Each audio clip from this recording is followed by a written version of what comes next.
Just about 14 minutes to 9 o'clock, and that means it's time for AgroBuzz. And let's see if we can get her on the phone. I know we have her. Hold on. Here we go. The Ministry of Agriculture and Fisheries, in addition to its recently launched Small Ruminant Development Program, has been providing support to the sector through the Production Incentive Program. And the RADA, Rural Agricultural Development Authority, has been spearheading various initiatives. And so we have Maxine Brown, who's a livestock specialist at RADA, on the phone. And she's going to tell us what's been happening. Hello, morning, Ms. Brown. How you do? Good morning, Paula, and good morning to all your listeners. And can I give an extra special good morning to the RADA family and the hardworking livestock officers? Absolutely. And our wonderful farmers. Our main clients, let me not forget them at all. Hold on, let me sit down. Who else on your good morning list, Miss Brown? And our stakeholders, can I just ask? We partner with so many persons, you see, that is why we can't go on and on. But that is how you are reaping the successes that you're reaping, because it is a partnership in so many ways, though. And especially when it comes on to the Small Ruminant Program, because it's not something that you can easily put a finger on. So many people all over the place with them little 1122, so exactly working with them to make it an important part of the sector is not easy. So let's talk about this program. What are the objectives of the program? Okay, so first of all, I just wanted to say that really Small Ruminant is very important to Jamaica. One, because I always say the thing that brings you into this world, and it's the thing that brings you out of it. Because for every event, you know that we always want curry goat on the agenda. Other thing is that it is so important because we have been importing quite a bit of meat, and that is why the government is getting serious to say that, we really need to be self-sufficient in this area, because we cannot continue to import. And even with the COVID situation, you see that we need to be really food secure. So this program, I actually got $10 million last year. The Production Incentive Program is funding that comes from the ministry to help to support programs to help farmers. Last year, RADA got $10 million to do some activities. I know on paper sometimes it sounds big, but if you're thinking about having 6,000 small ruminant farmers, that is less than $1,000 per farmer. But so we have to be very creative. So what did you do with that $10 million? I'm still coming back to you for the objectives of the program, but what did you do with that $10 million? So it will come into play, because the objective, like I said, is going to be built into now making the sector sustainable by focusing on nutrition, because nutrition is important. If we don't have the nutrition for our animals, no matter what the genetics will be, we won't be able to feed them. So we ensure that farmers got access to some commercial grain, and we also bought sharpening machines so that they can cut up the grass and nothing is wasted when they're feeding it to their animals. And we also got some mineral blocks for them, so the micronutrients the animals could get access to that. Mineral blocks? What that? Mineral blocks is just what they call like a lick. It's a salt lick. It's a block that is made from different micronutrients. So the goat will lick it, and this is how it will get all the additional things that it's not getting from the different types of fodder. Okay. Or even from the commercial grain. Okay. So then we realized that, we still need to focus on the genetics. We need to upgrade our animals, and we also need to increase the population.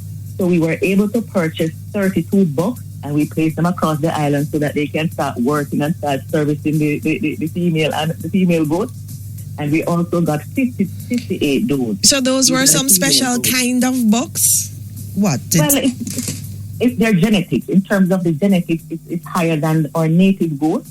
And so we're trying to bring up the genetics of our native goats to be able to have bigger body, so they can have more meat on them. Mm-hmm. So this is part of the genetics program for us. And we also realized that we need to keep our animals healthy. So what we did was develop what we called Livestock First Aid Kit. And in this kit, because you eat, just like humans, sometimes the animals may get a cut or a scratch or a bite or get a sore or something like that. And if you don't treat it right away, it can cause problems, because in Jamaica we tend to have a screwworm problem, especially. So it is important that we treat wounds, or when the animal has kidded, we treat the navel of the little young goat, or the lamb so that it doesn't get any kind of problems.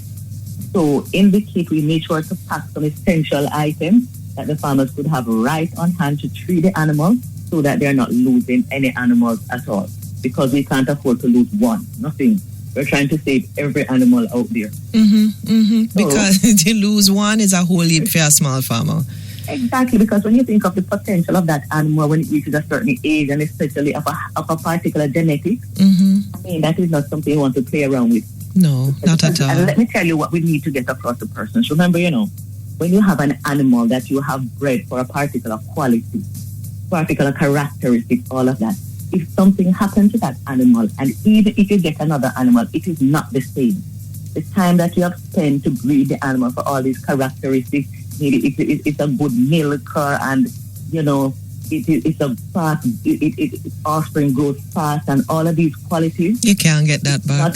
Exactly. So it is really heart-rendering, especially when we hear about farmers losing animals to all sorts of things. Sometimes it's dogs, sometimes it's persons who come and take the animal.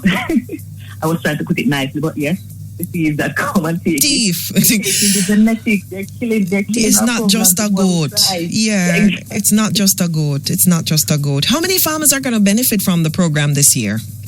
So last year, under the 10 million, we got around 1,500 farmers to benefit directly. Now the offshoot is going to come from animals being available for farmers to sell at reduced cost and all of that. So this year we were able to get another $10 million again. Boy. So what we're planning to do, we are going hard where nutrition is concerned. So we are developing a lot of fodder banks, and these are irrigated fodder banks. And fodder banks is really just an area where you're going to go forages to ensure that your animals always have access to feed.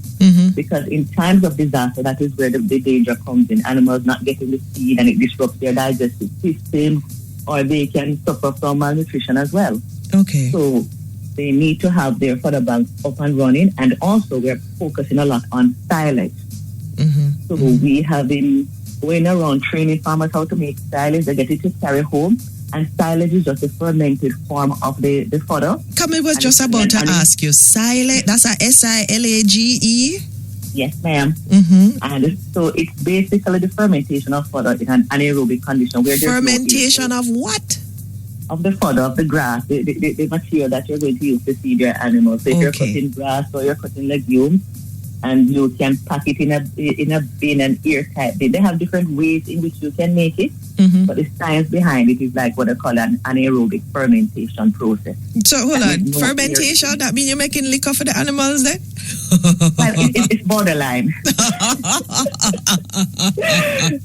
I love it. And if people want to find out more, Ms. Brown, because we have to go, where do they find you? What do they do?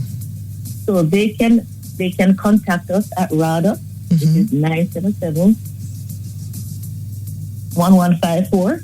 977-1154.